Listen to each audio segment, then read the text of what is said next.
welcome back to Frankly Speaking. I'm your host, Frank. Tonight, let's call this part 12 of Mussolini, an Italian-American perspective. All right, guys. So we're going to do something different today with this series here. We're going to go through what I call the Western liberal filter and talk about information when it comes to historical figures like Mussolini, who, in which Western liberal cultures see his authoritarian governance as one that contradicts our values, right? At the very least. And, you see that in any video that you may watch, historical video on Mussolini, with the filter of Mussolini as the brutal, tyrannical dictator. And of course, that is forever linked to Adolf Hitler, the greatest villain the world has ever known. And this becomes a problem in a lot of different ways, particularly when we're trying to find or siphon through information of that era, because it does come with a massive liberal bias, and for that matter, a massive communist bias. So that being said, okay, this series will continue on probably for a while. I got a lot to say about it as I break down topic by topic, nuance by nuance, right?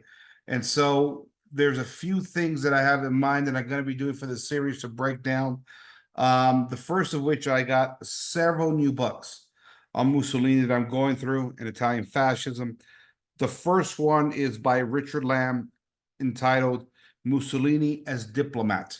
Okay.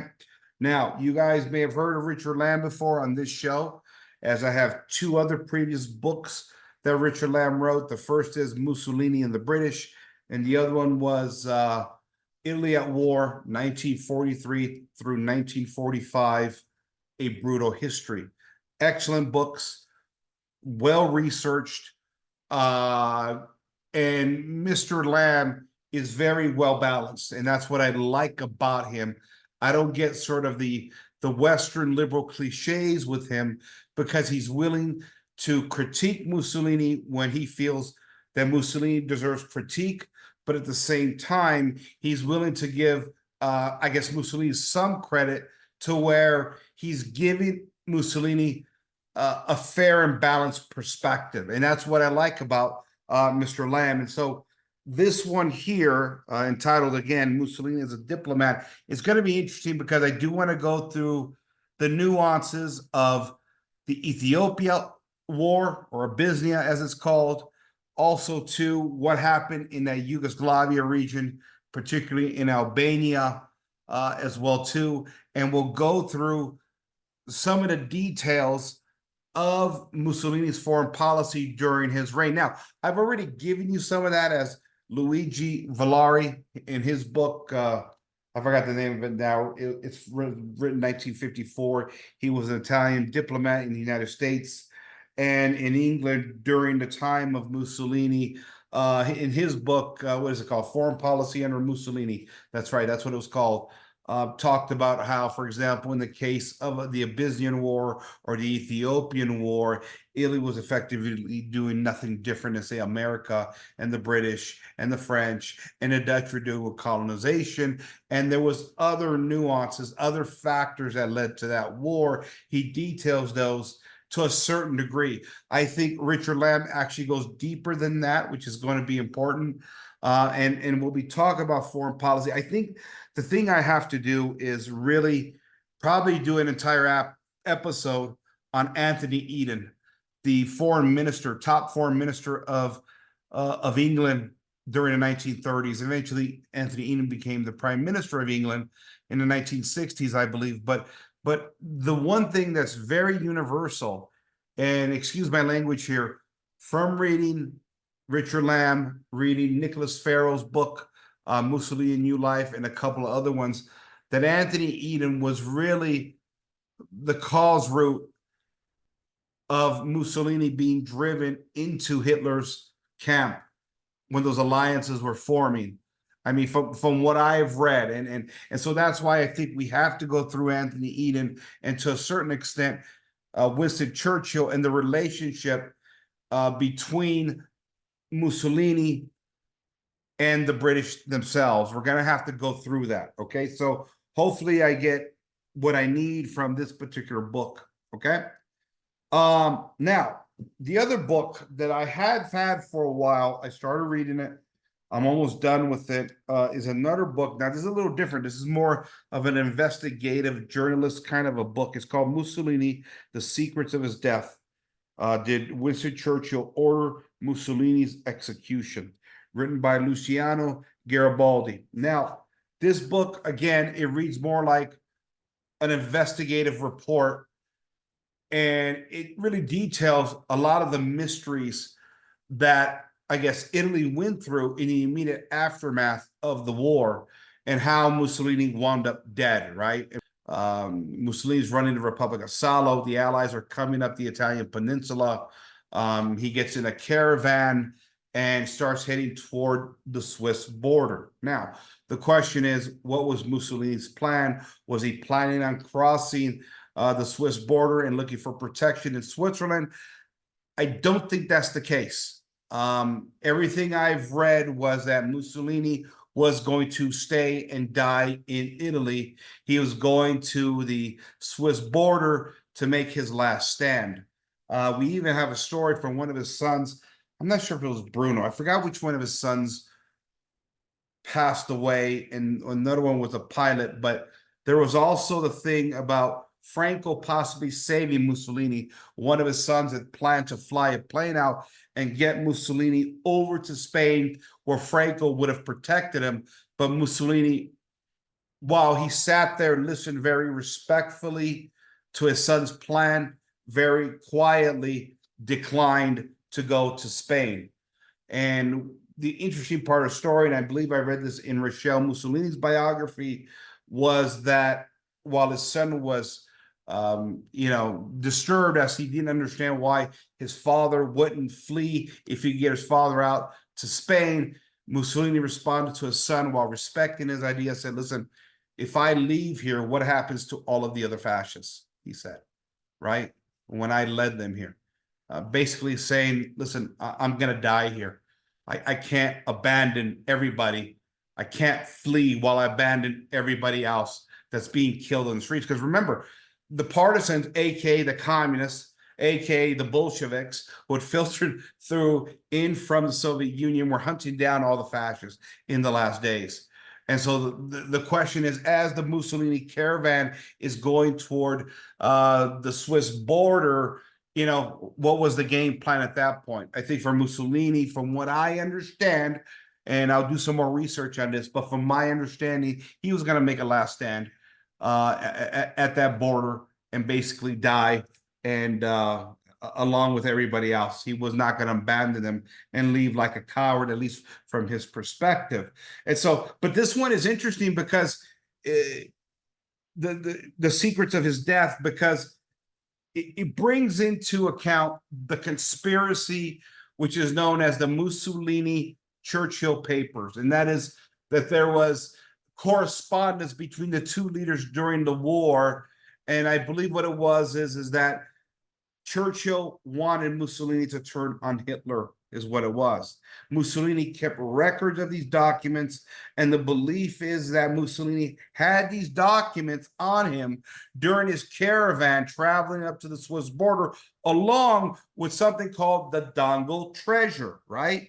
The Dongle Treasure. The Dongle Treasure believed to be the wealth of Jews who had been sent to Auschwitz by the SS, right? By the Germans, who at that point were controlling the Republic of Salo. And the belief was that Mussolini wanted to get that treasure to the descendants of the Jews. He was heading up to the north, to the Swiss border, because he'd said that he would never surrender. That's right. He would never surrender because he wouldn't want to be on a show trial in London or New York, kind of a thing. He was ready to die at that point, but he wanted the treasure to go to the Americans because that's who he trusted more than the Soviets, in order for the treasure to get back to the descendants of the Jews that had died in Auschwitz. Some 7,000 Jews were taken from Italy to Auschwitz. I believe something like 115 of them survived. That's about it. It was pretty brutal, from the story that we get in this book. And so, and of course, the question is, the Churchill Mussolini papers, were they real? They were never found. They probably disappeared in that caravan when Mussolini was captured, along with Clara Petacci, which is another story in and of itself. The British always denying the correspondence between the two because it would have been embarrassing for Churchill. Though, funny enough, 2 weeks after the war, Churchill mysteriously showed up to Italy to take care of some affairs which have never been quite so explained by people, right? Of course, we know that Mussolini's caravan was stopped. He was captured, then shot on the side of the road along with Clara Petacci. One of the things that's very interesting about this book, and this is what I mean about the Western liberal filter, right? And I'm going to talk about another book that really highlights this problem, is that one of the big conspiracies, or no, I want to say conspiracy. One of the big slanders in order to assassinate the character of Mussolini was when he was captured by the partisans, put in a house as a prisoner, right? The morning they picked him up to take him to the side of the road where he was shot, one of the reports was that as they were leaving the house to get into the car, that Clara Petacci could not find her panties, right? This is one of the things that many people saw. And so the speculation has always been that, of course, Mussolini at the end of his life was screwing his lover, and he's, probably burning in hell now for being an adulterer. But what we now know, according to this book here, right, Mussolini, The Secrets of His Death, that idea that Clara Petacci couldn't find her panties was made up by the communists. Flatly made up by the communists, the partisans at the time. They joked about it later because they were trying to slander his character. How do you destroy a Catholic figure in a Catholic nation? Accuse them of adultery. These are the standards the church and the culture holds at that time. But it was a made-up phrase, according to this book, a made-up moment or a made-up story by the communist partisans, which I find interesting because anytime we talk about Mussolini's death, whether it's a pro-Mussolini or anti-Mussolini or somebody in between, everybody's always like, say, yeah, but, could he have really gone to purgatory or heaven, which, okay, that's for another issue. When he was with his lover, shot with his lover, well, what we know is Petacci was behind in a caravan following Mussolini, and they were put together. And eventually the story about the panties was concocted by the partisans, according to this book right here. So that's another interesting story. But see, that's the liberal filter, but even more so the leftist progressive filter that we always have to untangle about a character like Mussolini through historical records, and good luck if we even have any of those historical records, right? In the case of the Mussolini-Churchill papers, those were never discovered. The Mussolini camp always swore that they were a real thing. The British camp always denied it, but they disappeared when the partisans captured Mussolini in 1943, and we'll never know. And this is what this actually, this book is really about, is that conspiracy. And the author says, listen, we can't prove it 100%, but we could put the puzzle together. And this is what this book does. It puts the puzzle together about the Churchill Mussolini papers, or the Mussolini Churchill papers, right? However it's, ordered in that sense. So you got that book there, right? And then the other book I just got, very fascinating, right? You guys know I read Rochelle Mussolini's biography. I recently found out about Mussolini's son wrote a biography, and this is Romano Mussolini. He wrote the book in 2005, published 2006. And he passed away in 2006. And I haven't cracked it open yet, with the exception of the introduction. It's one that I'm curious to read. I love the interpersonal stories of people that knew him, right? I realized that that could come with a bias, and I take that into account. But at the same time, I don't think it's something you can completely dismiss, right? And so, and this is the problem we have with getting information about a character like Mussolini. The first of which is that a lot of the information that we do have is not translated over into English. And now, while I speak Sicilian, my Italian, especially reading, is not so good. And so I prefer, and for that matter, I really only read English translated documentation and books and information. And so, but whenever we get something that's brought over from the Italian and into English, especially a lot of these books, there's a Western liberal filter that books and information always has to pass through. And that is, Mussolini was a bad guy in general. That's kind of what these introductions kind of always say at the end of the day. You just can't let the author speak for himself. You have to make sure that we sort of put a caveat in there to make sure that Western liberal audiences know, well, these were the crimes here, here, here, and here. This is the narrative that we understand the character to be in totality. So when you read this book, be careful. And most of these books have these sort of these kind of filters to start any book. I know the biography that Mussolini wrote of himself, My Rise and Fall, has 2 introductions in there. One being more pro-Mussolini, written by Richard Lamb, the author was talking about a minute ago, and the 3 books that I have, and another one being an antagonistic view. So at least in Mussolini's book, right, they couldn't just bring it over and let the author, Mussolini in this case himself, tell you his story. There always has to be an introduction that kind of, okay, sets the liberal standard in the West. Well, this book here is entitled My Father Il Duce, or as we would say in Italian, Mio Padre il Duce. Romano wrote this about his father and what he saw. Remember, Romano was born in 1927. Mussolini is murdered in 45. So he's about 17, 18 years old. So he probably has a pretty good memory of his father. And apparently, he still looks at his father, or did look at his father up until the time he wrote this book, very fondly, right?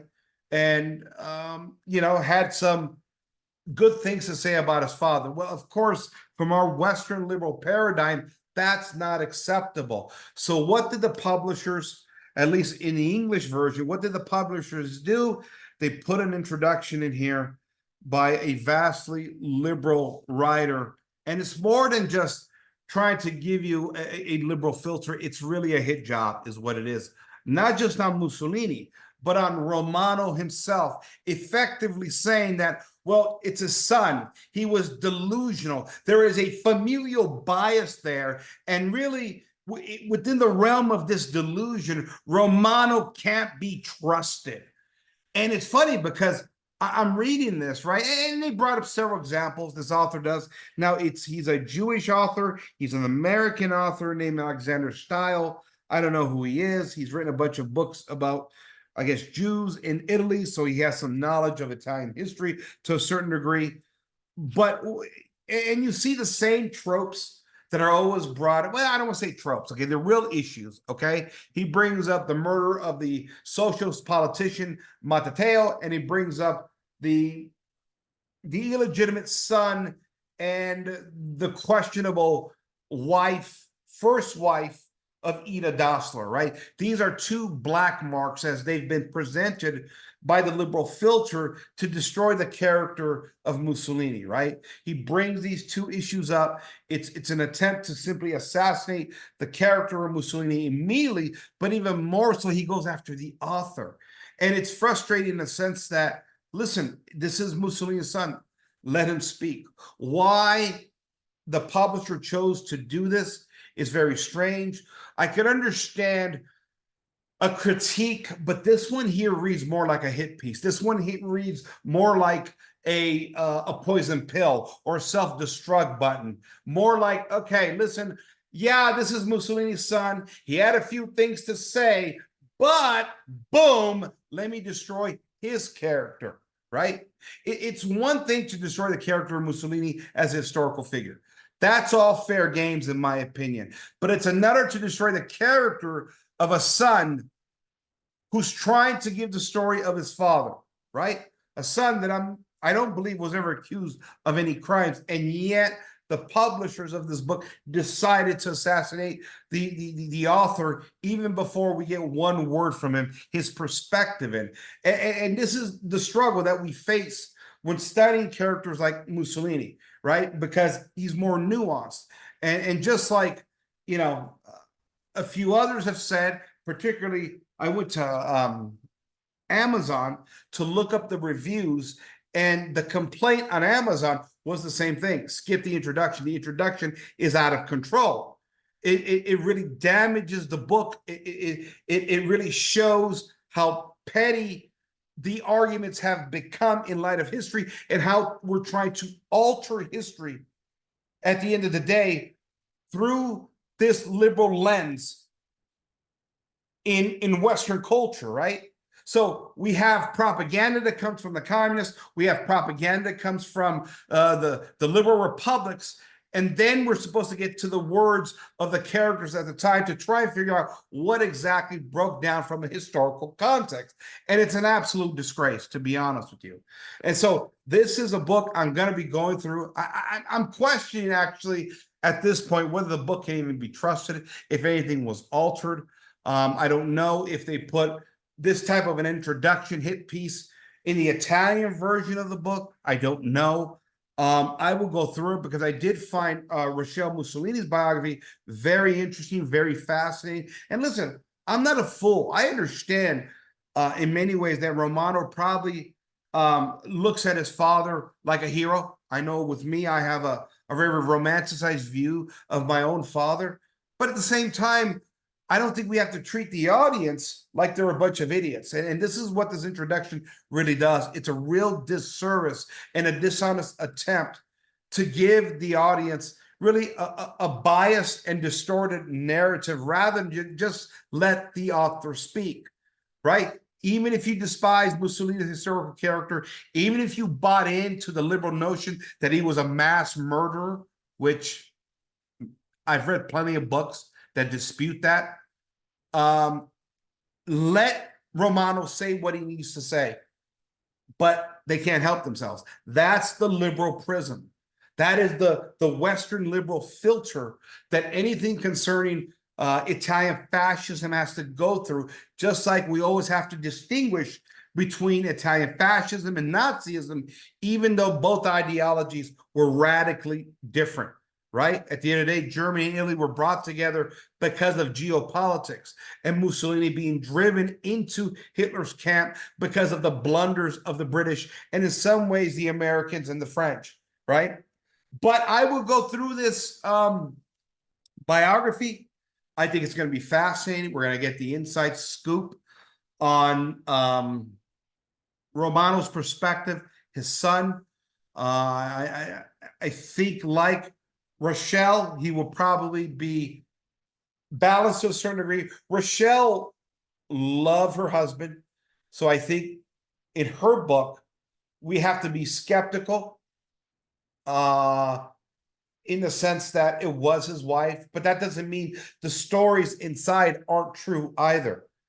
I think we can give them their voice and then decide what we think of them, comparing them to the historical facts, right? Now this introduction in My Father El Duce tries to do that, like, okay, well, Romano is obviously romanticizing his father, and his history is wrong as a result of this romanticization that he's into. Because clearly, as we read in this book, as they state in the introduction, his history is wrong. But his history may not be wrong. That's all a matter of interpretation as well. Because whenever you hear that Mussolini was a mass murderer of millions, Boy, that's a tough one to prove at the end of the day. If we're gonna argue that wars, we're counting the bodies of in wars to determine which leaders are mass murderers and not mass murderers, good luck trying to find one in modern times, especially American presidents, right? You want to say that Mussolini and the fascists took to the streets, there was violence and clashes with kindness? Yes, there was. But how do we interpret those clashes? Were these simple political dissidents who are out there to will of the people? We got to get our voice out, like this concept of individual rights that we believe in America, or were they stopping a nefarious force, especially when the fascists in the early days, before Mussolini came to power, had the authority of the king. And oftentimes, when these clashes happened, the fascists were supported by the Italian royal army, a fact that oftentimes is not revealed. They had a legal authority by the decree of the king, because the king was losing control of the nation. These are very important facts to remember. That's why the general thing about the clash in the streets and the murders and the things of that nature, you got to be careful with those, right? Were there times that the fascists went over the top? Yes, absolutely. But to make blanket statements and without understanding context and nuance, you're not going to get the full story. And this is what we get from this Western liberal filter and this communist bias when we're studying historical figures like Mussolini and Italian fascism at the time. And while there's other people out there that can speak better to it than I can, everything that I've read, and I have a whole stack of library of books here, they will tell you that it was much more complex when you talk about fascist violence. Even the things like the Matteo murder, right? The socialist politician that almost took down Mussolini in 1926. According to the Nicholas Farrell book, Mussolini had no knowledge. There's no proof that he called the hit on the Matteo murder. That was probably rogue fascists that took it too far. I think what I had read was, for example, that Matteo, the politician, had tuberculosis, and they were trying to rough him up. And in that process, he had a heart attack. We also have the story, an alibi by the French ambassador, where Mussolini found out about the murder. He got very angry. I forgot what he said exactly, but something to me, I can't believe they did that. I can't believe they did that. Because he knew everything would come down on him once a politician was murdered in that nation. And the French ambassador effectively is the alibi that says that, okay, Mussolini obviously didn't call this, unless you believe that Mussolini was putting on an acting gig in front of the French ambassador. See, these things are complex, right? They're complex. And then after Mussolini came into power, Mussolini started to condemn the fascist attacks on the streets, and even actually started to punish fascists after 1922 who went too far on the streets. There's nuance to these things, right? Let's get back to the Ida Dassler story. The supposed first wife and illegitimate child of Mussolini, which some called Little Benito, they both wind up in a mental hospital. They both wind up dying. Of course, Mussolini had them killed in order to cover for the embarrassment of this, illegitimate child and this, former marriage, some call it, but nobody really knows. And according to Nicholas Farrell, in his book, Mussolini: A New Life, is that story came up after World War II. It was another story that could have been possibly been created or concocted. Now, there's some letters back and forth. She was in a mental institute. Do we trust a character like that? We don't know. We don't know. There's not enough details, but there is a giant leap in assumption, because these are, these are the narratives we're trying to create within the framework of Western liberalism to try and diminish or try to destroy the credibility of an authoritarian leader that offends our democratic Western liberal sensibilities. This is how propaganda works. Now, could have Mussolini at the end of the day have Ida Dossler and this bastard child offed off, murdered, killed. It's possible, but it's a strong leap if we don't have strong evidence. That's slander. That's slander. At the end of the day, you have to prove these things at the end of the day. So these are the things that we struggle. The lack of interpretations, and then sort of the caveats that are thrown in there from this Western liberal filter, and even more so the communist filter, that we have to read through things, understand things, find context. And to be honest with you, as an American here in the States, there's a lot of information that is very limited. I mean, listen, the classic work, the official biographer, Renzo Di Felice, wrote an 8-volume set about the life of Benito Mussolini and everything that was involved around it. That has never even been translated into English. We don't have that in English. It's only in Italian, right? I see it on eBay. I don't do the Italian very well. I won't catch the little nuances. I'm hoping that's translated into English one day. But these are the problems. I know there's a website out there of a guy that takes many of the Mussolini speeches and articles and decrees. He translates them from Italian into English, but a lot of this information has been omitted. A lot of this information has never been translated. And trying to put this all together it's a puzzle in many ways. And we do the best we can. I know I do the best I can with the books that I've read and the information that I've attained and the people that I've talked to. But there is a clear distinction. There is two clear camps. One camp says Mussolini, a very noble character, made mistakes, without a doubt, but a noble character, loved Italy. On the other side, the brutal murder dictator and Hitler's partner at the end of the day. And these two camps, they war against each other. The issue is that one side that accuses Mussolini of being the brute and the murderer and Hitler's buddy over there, that side usually wins, because it's difficult to defend anybody who allies himself at the end of the day with the failed Austrian painter. And it's trying to get through all this information to get the truth out at the end of the day. That's what I'm trying to do. I always give my sources here. Got to remember that. I always give my sources. These are not my ideas. This is what I read.